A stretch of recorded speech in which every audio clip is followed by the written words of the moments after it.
Silakan. Ya, selamat malam semuanya. Saya Wah, Reza saya di istirahat Jakarta. nih Saya namanya. bukan mahasiswa.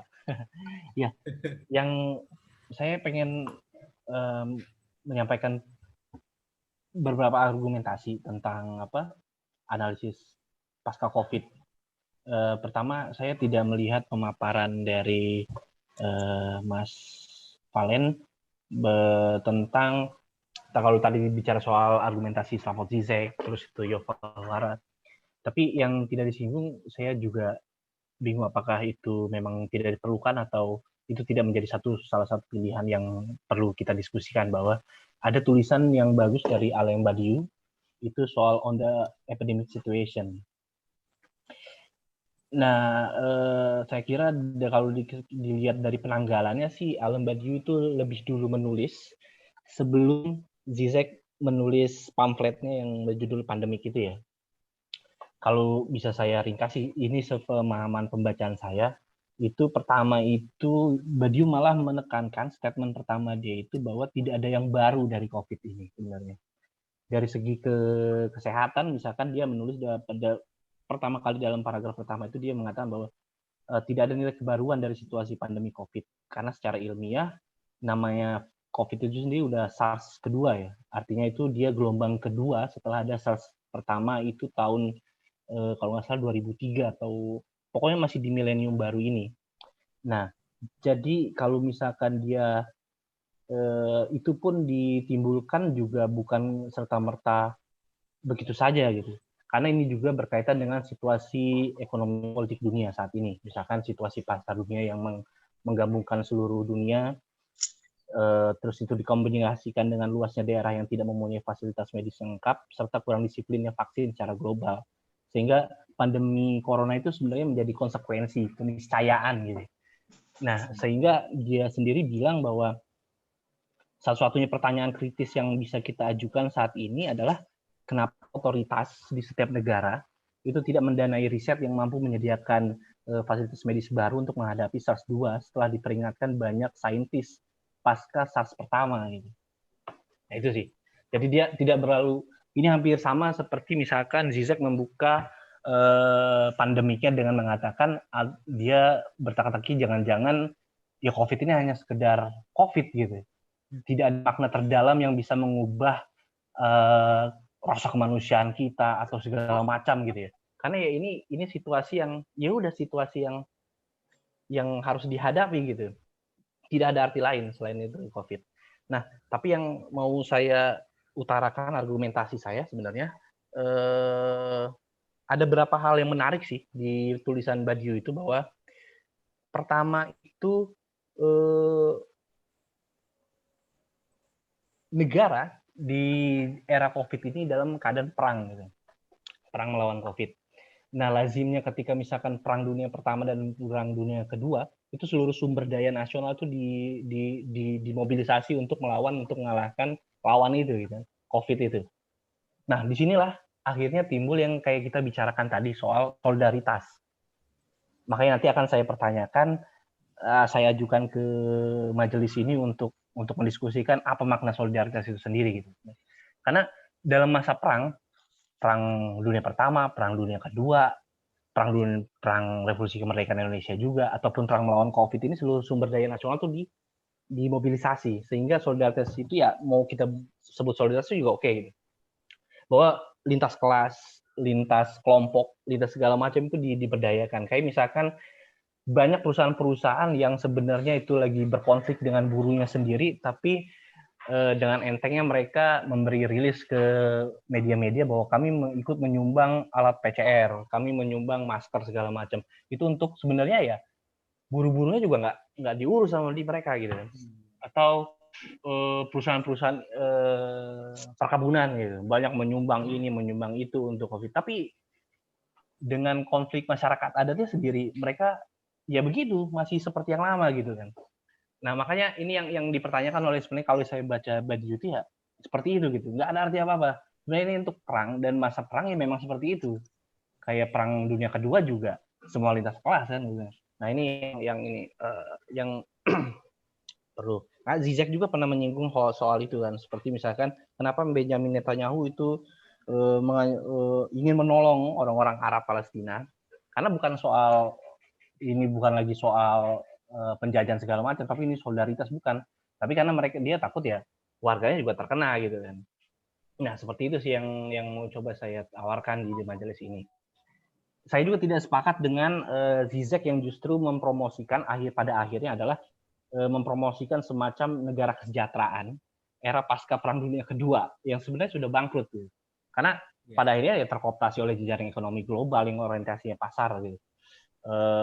Misalkan ya kita tahu lah apa yang disebut dia solidaritas seperti itu kan itu juga termasuk misalkan the Marshall Plan atau terbentuknya IMF pasca Perang Dunia Kedua dan atau percaturan politik bagaimana satu negara itu dibolehkan menjadi merdeka atau tidak kan gitu.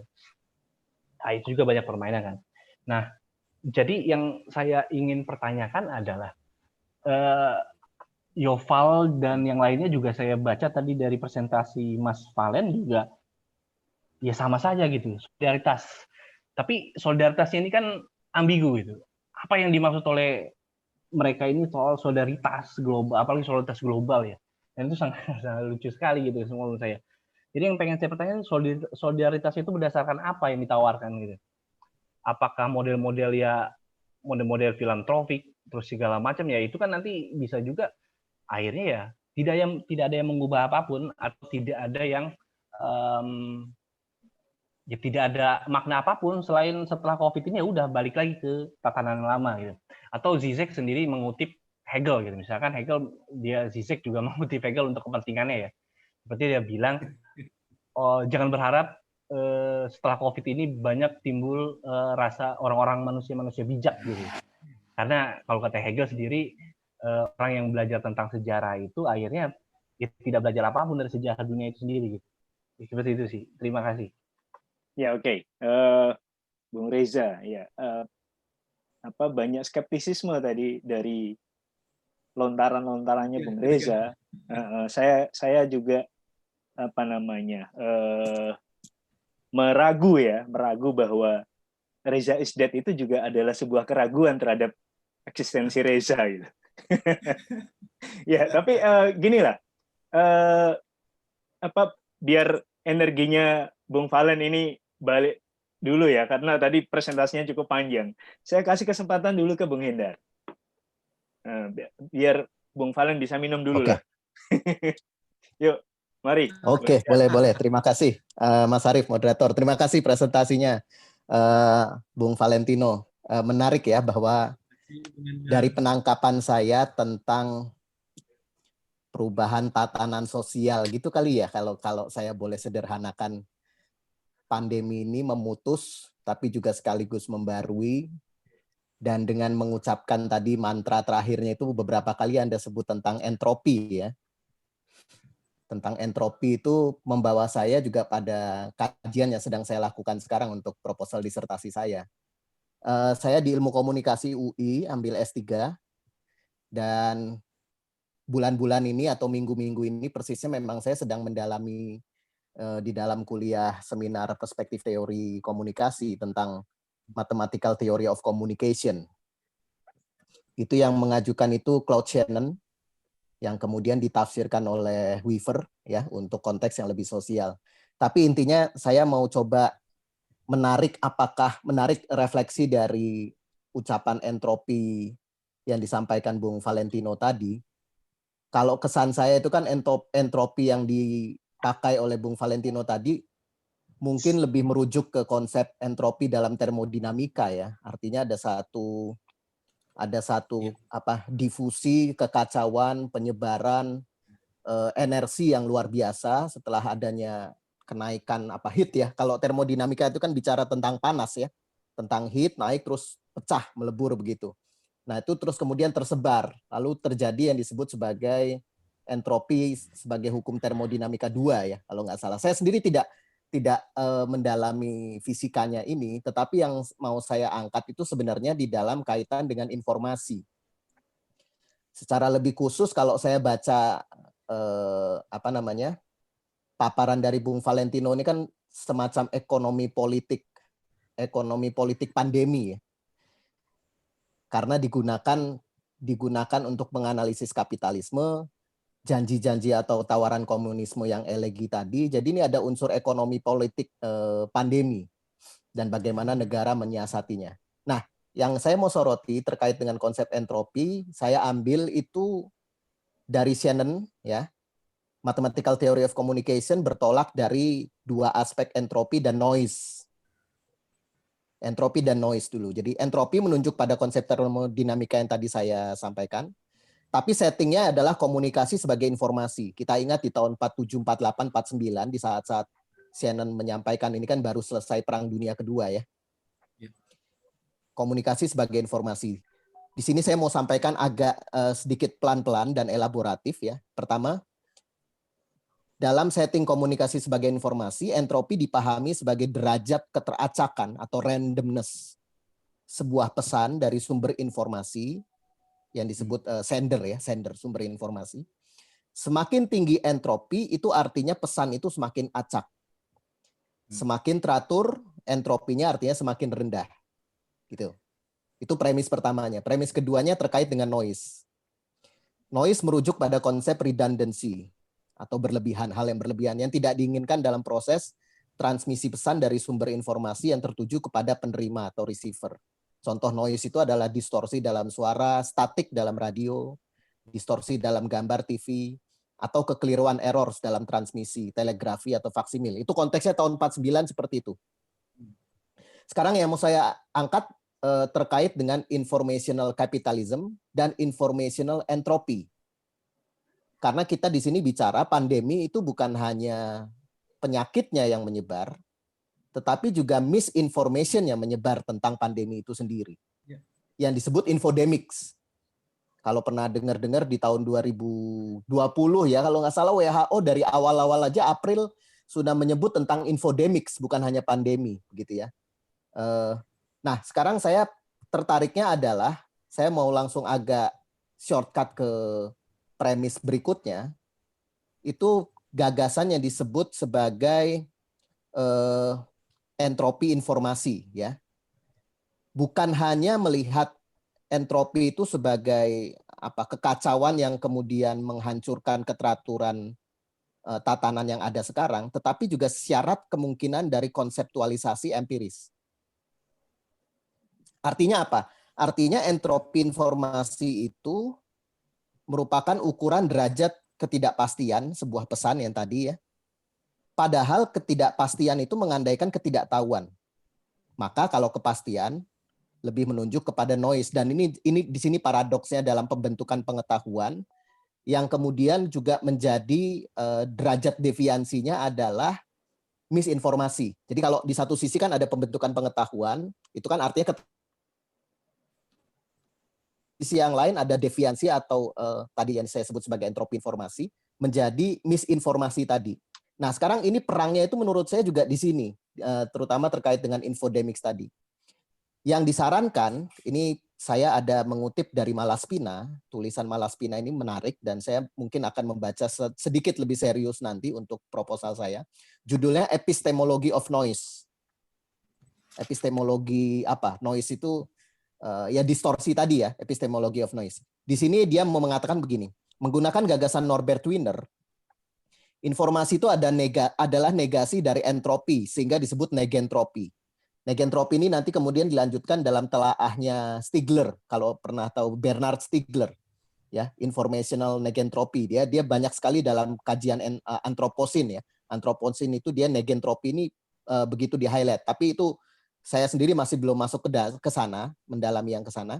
Tapi yang saya dapat adalah adanya menyamakan informasi dengan kekacauan, sebenarnya itu dapat kita terima, dapat diluruskan ya, dengan mengidentifikasi noise sebagai kekacauan. Jadi bukan yang entropi tadi, justru yang noise. Terkait dengan noise sebagai kekacauan, bukan berarti lalu dilenyapkan atau dienyahkan.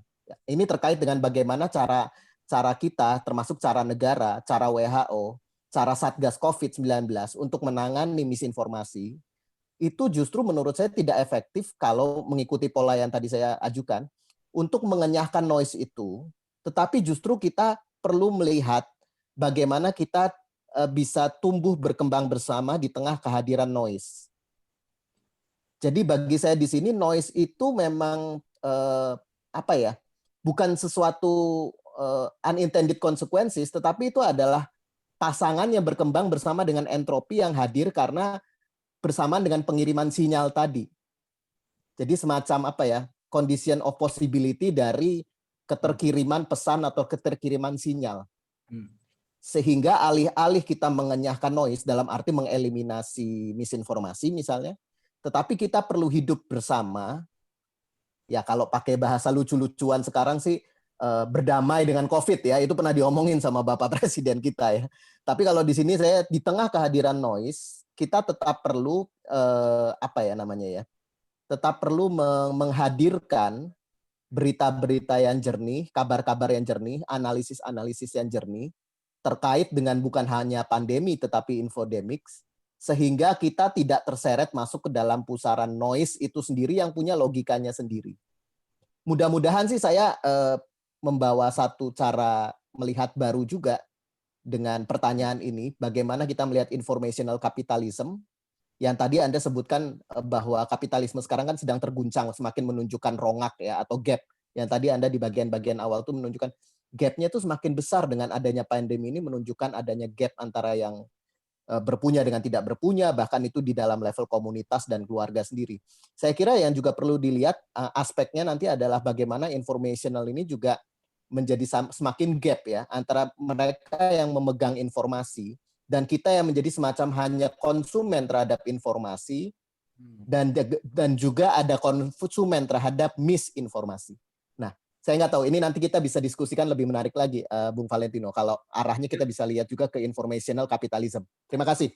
Oke, ya terima kasih. Bung Valen, saya mau ngasih tawaran begini, saya sedang berhitung waktu ini. Ada Bung Naryo yang mau ngasih tanggapan juga. Kalkulasi saya begini, kalau waktunya saya kasih ke Bung Naryo sekarang, kira-kira ya paling lama 3-4 menit gitu ya. Lalu nanti saya akan kasih waktu ke Bung Valen sampai kira-kira 15-20 menit gitu. Oke. Oke ya. Oke. Jadi saya tampung sampai ke Bung Naryo ya. Ya, begitu ya. Ya, kalau begitu saya kasih waktu ke Bung Naryo, silakan. Terima kasih, Bung Arif, moderator. Juga terima kasih ke Bung Valen yang sudah memantik diskusi malam ini. Menarik. Saya mungkin mau memberikan tanggapan dari perspektif yang berbeda ya. Kalau tadi disinggung soal situasi pandemi di mana kita sebenarnya tidak ada dalam satu kebaruan sebenarnya. Tapi mungkin saya mau menggunakan satu pendekatan yang biasa saya gunakan, yaitu pendekatan kapabilitas ya. Ini yang biasa diajukan oleh Amartya Sen dan Martha Nussbaum. Kapabilitas biasa kita pahami sebagai kemampuan kita untuk meraih sesuatu yang kita anggap bernilai ya di dalam hidup. Nah, dari perspektif itu saya tetap melihat bahwa pandemik dan konsekuensinya, isolasi, kita harus tinggal di rumah, itu sebagai deprivasi, sebagai hilangnya kapabilitas. Kita tentu saja sebagai manusia punya dimensi sosial yang harus kita penuhi ya di dalam hidup sebagai makhluk sosial. Tapi dalam pandemik dan konsekuensi isolasi itu kita nggak bisa. Kita kemudian berjarak ya. Kita nggak bisa sembarangan ketemu orang, berkumpul. Di dalam akses pendidikan misalnya itu juga dialami oleh banyak anak-anak misalnya. Harusnya mereka kumpul bermain sama teman-temannya, tapi sekarang semua harus tinggal di rumah dan belajar secara daring. Itu sesuatu yang membuat mereka mengalami deprivasi sebenarnya, deprivasi capability yang tentu saja itu sebuah kehilangan. Nah, mungkin dalam aspek yang lain-lain, misalnya aspek psikologis juga orang banyak yang tertekan dalam kondisi seperti ini. Meskipun kita dulu waktu dalam situasi rutin, situasi pra-pandemi, bisa di rumah 2 minggu itu sesuatu yang lux ya. Tapi sekarang dikasih berbulan-bulan, ternyata kita tertekan kemudian. Terlalu lama kita di rumah. Nah, saya mencoba melihat dari perspektif itu, mungkin nanti bisa dikomentari saja oleh Bung Valen, kira-kira bagaimana menanggapi perspektif yang melihat kondisi sekarang itu sebagai deprivasi ya, deprivasi kapabilitas. Nah, yang kedua yang saya ingin berikan tanggapan juga dalam konteks di sini Bung Valen menggunakan istilah kapitalisme dan komunisme ya. Mungkin kalau menurut saya istilah yang lebih pas barangkali bagaimana dalam situasi pandemi kita melihat state, market, dan society ya. Juga mungkin dalam arti tertentu media ya. Nah, saya melihat bahwa dalam situasi yang bisa kita sebut sebagai krisis sekarang ini, krisis global, yang bisa diharapkan betul sebenarnya state dan kerjasama interstate ya, internasional atau interstate dibanding market ya. Market menurut saya dalam arti tertentu lumpuh karena dia kemudian berharap banyak kelonggaran-kelonggaran dari negara lewat relaksasi pajak misalnya atau stimulus yang lain ya, misalnya bantuan gitu, bantuan dari negara. Jadi itu menurut saya ya menegaskan ada relevansi dan signifikansi yang kita rasakan dari negara. Ya artinya kita bisa membayangkan kalau situasi tanpa negara barangkali situasinya bisa menjadi lebih buruk. Tetapi relevansi itu juga menyimpan masalah ketika misalnya negara itu tadi Bung Valen juga menyinggung soal sikap ignore gitu ya dari negara atau tadi Mas Arief juga menyinggung soal sikap denial ya dari satu negara terhadap situasi pandemi. Nah, di situ barangkali saya masih melihat ada ada hal yang positif ya dari demokrasi ya. Meskipun di awal-awal pandemi kita melihat keberhasilan Cina itu membuat orang ragu terhadap demokrasi. Saya melihat sebagian begitu ya. Cina itu ya saya nggak tahu apakah dia memanipulasi informasi atau memang kemampuan mereka untuk mengontrol pandemi sehingga mereka berhasil seperti itu. Dalam arti tertentu itu kan membuat orang ragu terhadap demokrasi apakah betul-betul bisa gitu demokrasi mengatasi ini. Tapi kita bisa melihat di beberapa negara demokratis seperti ya di Eropa yang meskipun cukup kewalahan tapi ya relatif mereka bisa, atau di Korea Selatan misalnya itu juga cukup bisa. Dalam arti itu juga misalnya kita ya pada level tertentu sebenarnya kalau kita melihat Amerika demokrasi itu bisa menginterupsi Trump gitu ya untuk berhenti sampai di titik ini, term berikutnya dia sudah selesai gitu. Jadi ya itu kan proses interupsi yang dilakukan oleh masyarakat bahwa kamu cukup. Nah, menurut saya masih melihat ada harapan ya bahwa dalam mengatasi pandemik yang seperti ini model Cina itu bukan Cina dalam arti satu kekuatan negara yang sebegitu kuat, meskipun ya kita menyebut dia sebagai state capitalism, tapi kan negara yang segitu dominan. Nah, saya tetap melihat ada sisi harapan gitu ya, bahwa demokrasi itu bisa melakukan cek atau interupsi kepada sesuatu yang kita anggap tidak pantas untuk diteruskan gitu ya. Nah, mungkin itu nanti saya minta tanggapan saja dari Bu Valen. Terima kasih. Ya, oke. Terima kasih. Bung Valen, Anda punya waktu 15 menit untuk menanggapi skeptisisme Reza bertolak dari Badiou tadi, untuk menanggapi infodemics-nya Mas Hendar tadi, dan juga efek pandemi yang dilihat oleh Bung Naryo sebagai deprivasi. 15 menit, silakan. Terima kasih atas kesempatan, Bung Arif. Saya tidak tahu kalau 15 menit ini cukup untuk menanggapi pertanyaan yang luas. Iya. Reza sudah luas. Ya, tanggapan jadi paper ini. Ender lebih luas lagi. Skenario, ya semuanya luas. Jadi, tapi saya akan coba untuk memberikan sedikit pencerahan dan iluminasi yang bisa jadi pemantik untuk diskusi-diskusi selanjutnya. Pertama untuk Reza, menarik mengangkat alam Baduyu. Alam Baduyu ini memang sudah ada di kepala sesudah saya menulis paper ini. Nah, saya waktu itu lebih mendapatkan kekuatan dalam argumen yang diangkat oleh tadi yang saya rujuk Immanuel Kant, terutama membedakan posisi antara Dasein dan Dasein yang tak bisa terjembatani. Nah, saya mendapatkan kekuatan di sana, kekuatan argumen untuk memang memperlihatkan jeda, memperlihatkan gap antara yang ideal dan yang pragmatis.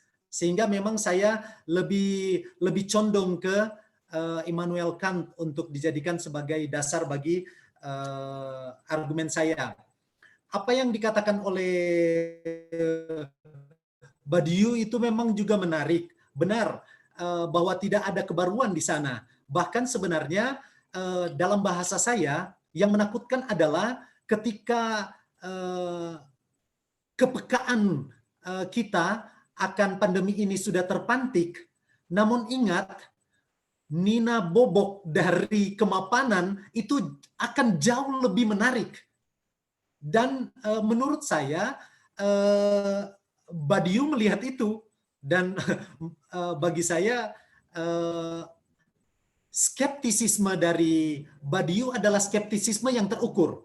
Maksudnya dia mencoba untuk berangkat dari human condition yang sedemikian gampang untuk sedemikian gampang untuk menjadi pelupa, sedemikian gampang untuk menjadi permisif terhadap hal-hal yang sebenarnya sudah menginterupsi kehidupannya secara radikal. Jadi saya sangat berterima kasih atas interupsi dari Reza dan kemudian mengangkat Badiou lagi ke pemikiran saya. Tapi mengapa alasan saya kemudian lebih condong ke menegaskan gap itu? Karena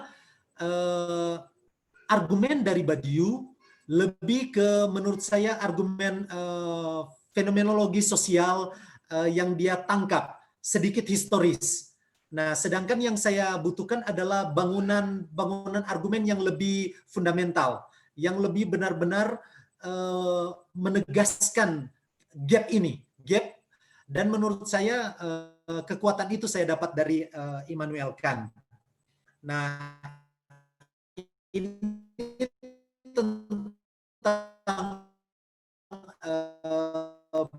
Badiou, walaupun masuk ke panorama yang bisa saya tampilkan tentang bagaimana sebenarnya, terutama di rekonstruksi saya yang kedua, bahwa sebenarnya kebiasaan baru itu bukan baru. Badiou sebenarnya bisa diangkat di sana. Tapi yang menarik juga dari apa yang diangkat oleh Reza, bagaimana ketika solidaritas ini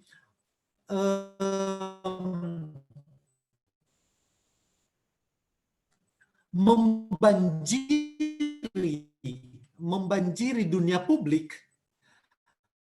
Ini cuma harga 100.000. Dia bisa kehilangan pakai di gereja rupa ini mau pakai menurut gereja ada minta, mari kita bilang cuma ini for halo. Menurut saya juga pakai di kayak sekarang. Bung Adri, bisakah di mute Bung Adri?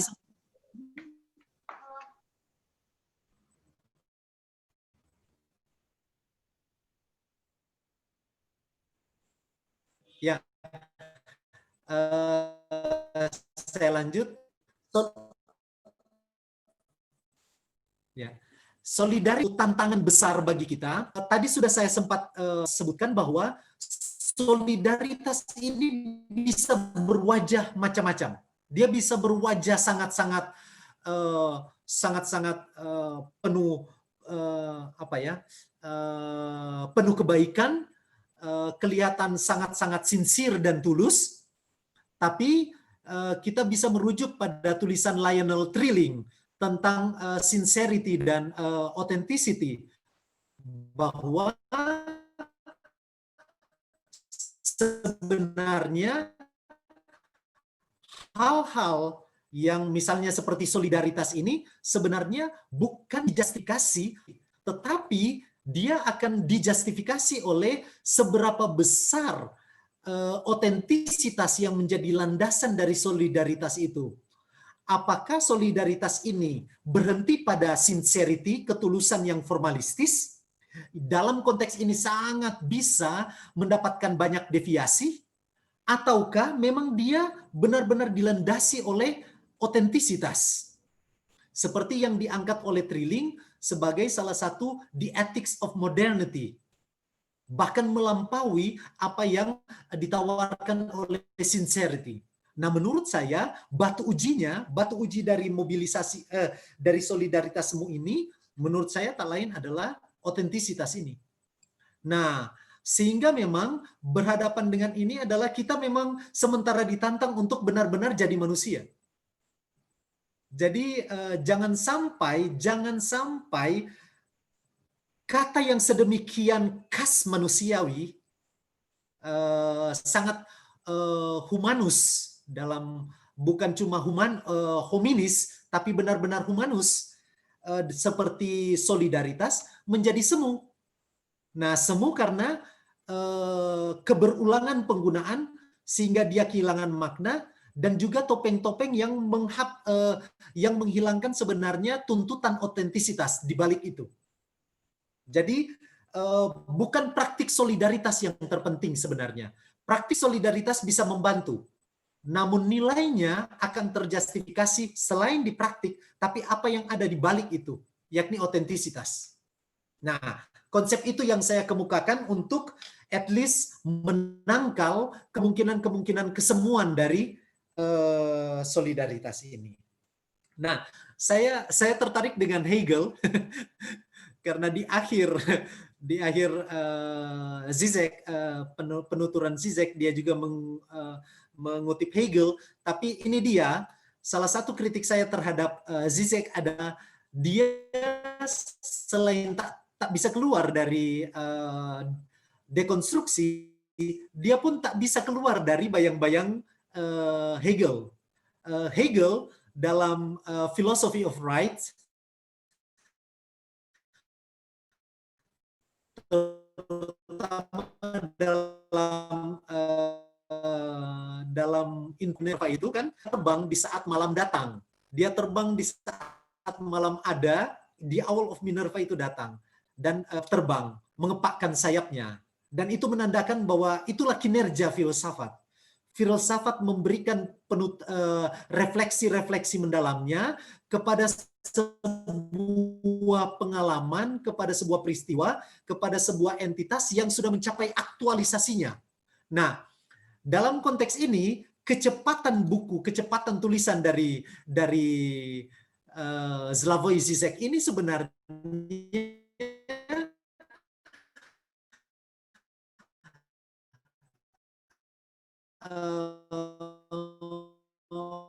menginterupsi apa yang dikatakan, tahu mana titik-titik aktualisasinya paling penuh, sehingga menurut konsep Hegel ini sendiri sebenarnya yaitu dia terbelenggu oleh konsep Hegel karena dia mencoba untuk membahas sesuatu,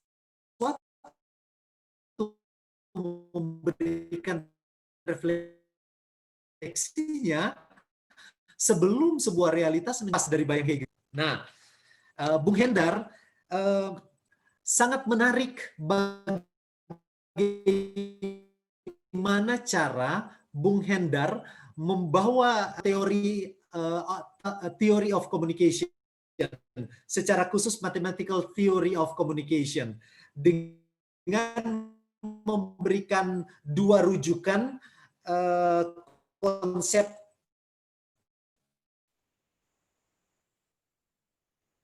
entropi dan noise. Nah, yang menarik adalah ini. Saya misalnya noise itu bukan sebuah objek atau sebuah subjek untuk dienyahkan. Bukan sebuah objek, tidak perlu dienyahkan, tapi dimarginalisasi, ditaruh di pinggiran. Tapi bagaimana menyeimbangkan antara kualitas-kualitas informasi dengan informasi pseudo-pseudo informasi. Nah, ini menurut saya sangat menarik. Tapi yang jauh lebih menarik menurut saya adalah argumen di balik itu. Jadi bukan hanya mencoba untuk sleeping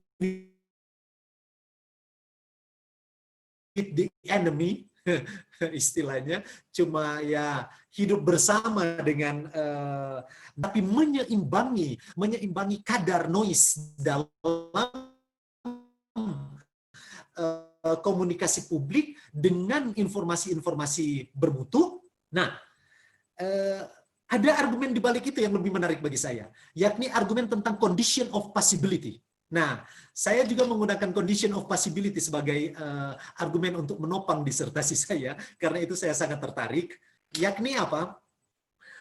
Condition of possibility akan menjadi kuat jika penemuan condition of possibility, sebuah kondisi yang memungkinkan sesuatu untuk dia mungkin teraktualisasi, dengan menggunakan argumen apa yang Immanuel Kant sebut sebagai transcendental argument. Dan bagi saya ini akan sangat membantu dalam konteks melihat bahwa keadaan bersama dengan misinformasi atau noise atau kekacauan, disinformasi atau noise, dengan kualitas informasi, mutu informasi, keadaan bersama ini merupakan condition of possibility, atau kekacauan ini dimengerti sebagai pemantik atau pemungkin, bukan pembinasa, tetapi pemungkin bagi sebuah keselarasan atau sintesis yang lebih menjanjikan daripada proses memangkas antitesis. Nah, bagi saya ide condition of possibility ini yang menarik. Nah, bukan cuma Immanuel Kant yang menggunakan argumental transcendental argument untuk mencoba menguak bahwa, misalnya contoh, argumen untuk menegaskan bahwa manusia bisa mengetahui adalah dengan undur ke belakang dan menyebutkan bahwa pengetahuan manusia tidak mungkin jika pengetahuan manusia itu tidak merupakan pengetahuan tentang sesuatu. Jadi dengan mengandaikan ini, dia menemukan sebuah condition of possibility absolute. Nah, itulah transcendental argument. Dia mengikat premis dan argumen, dia mengikat premis dan kesimpulan secara absolut, sehingga dia menemukan condition of possibility yang memungkinkan kesimpulan bisa ditarik. Nah, ini yang menarik bagi saya. Tidak mungkin kita berbicara tentang kemendesakan untuk menghadirkan informasi-informasi yang bermutu, informasi-informasi yang selaras dalam dunia publik, jika kita tidak terpantik oleh pseudo informasi, oleh miskomunikasi, oleh noise. Nah, sehingga memang dengan menggunakan konsep transcendental argument, saya akan membangun premis seperti ini. Sebuah informasi yang bermutu tak mungkin bisa dicapai tanpa adanya disinformasi atau gangguan pada keseimbangan dan keselarasan informasi yang terberi. Nah, mengasumsikan ini mengandaikan bahwa memang akan perlu adanya bombardir atau penyeimbangan dari sisi informasi-informasi yang berkualitas. Nah, ini yang menurut saya menjadi pencerahan juga bagi saya. Terima kasih banyak Bung Hendar yang benar-benar dan Bung Reza tadi yang menurut saya merentang nalar saya supaya akhirnya bisa menemukan hal-hal yang memang bisa lebih menjernihkan dan juga mendapatkan ide baru yang kemudian bisa dikembangkan lagi. Dan menurut saya yang penting adalah itu. Ketika kita letakkan konteksnya ke konteks condition of possibility, kita mendapatkan argumen yang lebih filosofis bagi saya dibandingkan dengan itu istilah sleeping with the enemy. Begitu menurut saya, Bung Hendar. Nah, kemudian Bung Naryo. Saya sepakat dengan Bung Naryo tentang mencoba melihat teori ini dari perspektif pendekatan kapabilitas. Nah, mau tidak mau ketika kita berbicara tentang keadilan, kita harus mampu untuk bukan hanya di periferi memberikan pemenuhan kebutuhan, jaring pengamanan sosial, bantuan relaksasi ekonomi, itu di bagian periferi. Tapi apakah pemberian bantuan-bantuan ini berdampak secara substansial pada ini dia, pada penyelarasan, pemenuhan, pemberdayaan, kapabilitas dari jaminan kepada kapabilitas dari setiap orang, terutama kapabilitas dari kelompok yang paling rentan, terutama ini 3 kelompok ini, kelompok sangat miskin, kelompok miskin, dan rentan miskin. Apakah teori pemberdayaan ini atau bantuan-bantuan ini bukan cuma memberdayakan mereka dalam pemenuhan kebutuhan pokok atau pemenuhan atas keterdesakan pengangguran, tapi apakah benar-benar itu menjadi perwujudan atau jaminan terhadap pemenuhan atau tuntutan pemerataan kapabilitas. Pemerataan memang dalam konteks ini bukan pemerataan dalam arti semuanya harus sama rata, tapi tentu kita mengerti tentang keadilan distributif, bahwa bahwa kapabilitas itu terberi kepada lebih banyak kepada orang yang lebih membutuhkan atau lebih berhak, dan lebih sedikit kepada orang yang less needed. Nah, dalam konteks ini, jika seandainya jarak sosial itu terjustifikasi benar mengurangi kapabilitas sosial kita, terutama kalau dalam konteks hubungan sosial bukan hanya masyarakat miskin dan masyarakat pokok, itu menurut saya mencakup semua karena kita sebagai kodrati sebagai makhluk sosial, sehingga tidak ada pembedaan antara miskin dan kaya atau yang berpunya atau tidak berpunya, sehingga dia menyasar semua. Nah, apakah benar bahwa kehidupan yang berjarak ini mengganggu kapabilitas sosial dari semua orang? Ataukah itu hanya diasumsikan dan belum terjustifikasi? Nah, menurut saya batu ujinya adalah seperti ini. Jika benar bahwa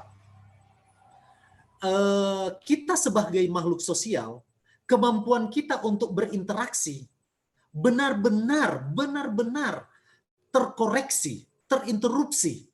Bahkan misalnya kita tak mampu lagi untuk berdiskusi secara daring, kita tak mampu lagi temu daring, kita tak mampu lagi menghadirkan konsep-konsep baru secara melalui virtual meeting.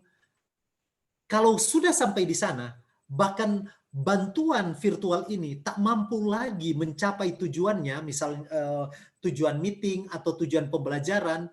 Dengan demikian, maka batu uji ini sudah menjustifikasi bahwa benar, memang secara memang benar kapabilitas sosial kita itu benar-benar sudah tereduksi sampai titik nadir.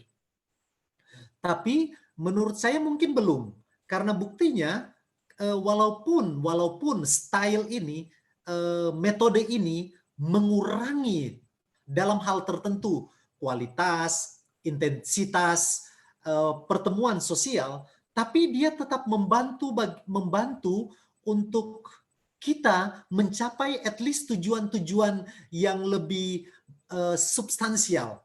Mungkin tidak maksimal dan komprehensif, tapi dia tetap bisa menjamin ketercapaian tujuan relasi sosial walaupun secara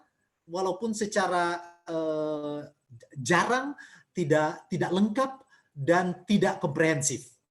Tapi bahwa teknologi informasi dan komunikasi ini masih bisa menjawab tuntutan kapabilitas sosial ini, bagi saya berarti kita belum sampai pada titik nadir. Nah, yang menarik adalah pemikiran Bung Naryo yang kemudian menghubungkan mengganti jargon kapitalisme dan komunisme dengan term state, market, society, dan media. Dan kemudian Bung Naryo kemudian mengangkat peran state yang jauh lebih berfungsi dalam konteks pandemi dibandingkan dengan market yang sangat-sangat diarus utamakan dalam kapitalisme,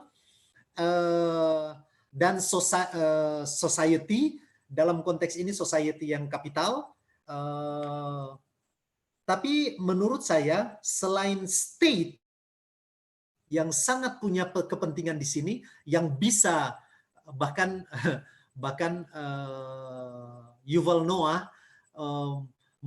mencurigai itu sebagai salah satu indikasi dari totalitarianism, yakni kemampuan state untuk mengambil keputusan bahkan sampai mengintervensi sampai di data-data pribadi. Ini memang harus diselaraskan dan seimbangkan. Ini butuh diskusi yang lebih panjang lagi. Tapi setidak-tidaknya yang mau dikatakan selain itu, menurut saya selain state yang punya peran cukup besar adalah media. Sehingga juga berhubungan dengan apa yang dikatakan Bung Hendar tadi, media ini jangan dilepaskan pada bualan pribadi, dilepaskan pada banjir hoaks. Kita sepertinya tidak akan mampu untuk membasmi hoaks. Karena apa? Karena platform dari media sosial ya memang menyuburkan itu. Dia memberikan kebebasan yang luar biasa. Nah, sehingga memang kontrolnya akhirnya bukan di luar, di eksternal, tapi kontrolnya akan ke dalam. Sehingga akan berbicara tentang mutu dan kualitas sang peselancar media sosial. Nah, dalam konteks ini menurut saya, berhadapan dengan ini, kalau kita harus bertumpu pada mutu dari peselancar individu dalam media sosial, maka secara eksternal apa yang kita bisa lakukan? Nah, secara eksternal kita tidak bisa membatasi hoax. Yang bisa kita lakukan adalah membombardir media sosial dan internet untuk menyeimbangkan ini. Sehingga noise dalam konteks Bung Hendar tadi, noise-nya ini tidak menjadi arus utama. Tetapi dia menjadi condition of possibility untuk orang-orang yang punya keprihatinan terhadap mutu komunikasi dan diskusi ranah publik, dia harus turun gunung. Dan kemudian membanjiri internet juga dengan informasi-informasi, tulisan-tulisan yang bermutu. Nah, sehingga inilah yang menurut saya menarik. Jadi bukan hanya state, tapi juga media. Begitu menurut saya apa yang bisa saya tawarkan pada malam hari ini. Terima kasih Bung Arif, moderator. Oke. Terima kasih banyak. Sedikit overtime, tapi nggak mungkin bagi saya untuk memotong, dan ini memang belum akan menemukan titik akhirnya kan. Tapi saya suka respons Bung Valen menanggapi Bung Hendar tadi. Jadi besok-besok kalau saya salah ngomong, saya akan bilang bahwa itu kondisi kemungkinan bagi munculnya kebenaran. Iya, itu excuse ya. Tergantung otentisitas di balik supaya saya banjiri nanti ya dengan yang belum. Oke, tidak ingin menyimpulkan sesuatu, tapi saya ingin menarik satu titik dari apa yang disampaikan oleh Bung Reza di chat room ini, yang kira-kira kalau mau disederhanakan itu pertanyaan yang juga sempat muncul ya di pandemiknya Zizek ya. Apakah setelah pandemi ini kita menjadi lebih bijak? Saya kira itu pertanyaan yang sangat serius, butuh renungan panjang, dan Bung Valen membantu kita semua untuk menjawab pertanyaan itu malam ini. Tentu tidak semua pertanyaan juga terjawab, tapi ya kalau selesai kan bukan diskusi filsafat namanya ya. Oke, kita masih punya pertemuan 2 minggu lagi di akhir November.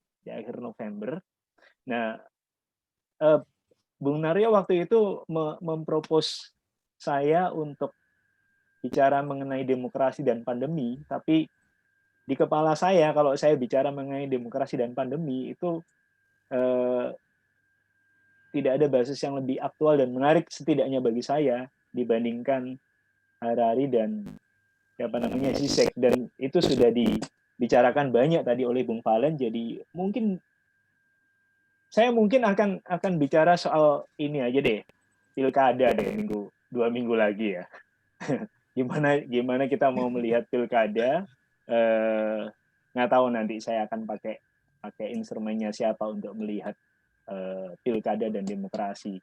Yang perhitungan saya kalau kita diskusi tanggal 30, lalu pilkadanya tanggal 6, ya pas itu buka jalan. Pas ya. Mudah-mudahan 270 pasangan calon kepala daerah bisa ikut diskusi kita 2 minggu lagi. Oke, terima kasih teman-teman semua. Sekali lagi ini diskusi yang asik ya. Masih banyak pertanyaan yang belum selesai. Itu Reza sudah chat diskusi-diskusi berikutnya. Saya sudah copy paste apa yang ditulis oleh Reza. Iya. Terima kasih Reza. Terima kasih kepada Terima kasih Mas Valen. 24 partisipan, tadi 26. Ini akan berlanjut dalam minggu-minggu berikutnya. Paling tidak sampai Desember kita masih punya 2 diskusi, dan kita akan rencanakan diskusi yang lebih masif, lebih ya mencakup banyak tema-tema lain gitu ya di 2021 mendatang. Mudah-mudahan pandemi tidak mengakhiri kebijaksanaan. Terima kasih semuanya, selamat malam. Siap, terima kasih semua. Selamat malam Bung Valen, terima kasih ya Mas Arif, moderator, terima kasih. Bung Naryo, Bang Yere, semua. Bung Bastian, terima kasih banyak. Sunario, Bastian Limahekin, terima kasih sudah hadir semuanya. Bung Yere, terima kasih sudah mengundang saya. Terima kasih. Ini yang hadir di sini malam ini ada 2 guru besar, ada Prof. Agus Purwadianto dari UI juga hadir. Oh iya. Selamat datang Prof. Agus. Prof. Johannes juga. Johannes. Ya, Prof. Johannes teman juga. Bastian. Terus ada orang Leuven dari Belgia, selamat malam. Ya, ini karena itu dia terang di sana. Tidak malam seperti kita. Iya. Prof. Agus, terima kasih atas kehadirannya. Prof. Johannes OI Timur juga. Luar biasa. Sehat-sehat semua ya, teman-teman semua. Terima kasih banyak. Oke, saya izin live. Romo Timo, Romo Septo, terima kasih. Selamat malam semua teman-teman. Selamat malam semua. Terima kasih, sampai ketemu lagi. Sampai ketemu lagi. Terima kasih atas diskusi, sampai ketemu lagi.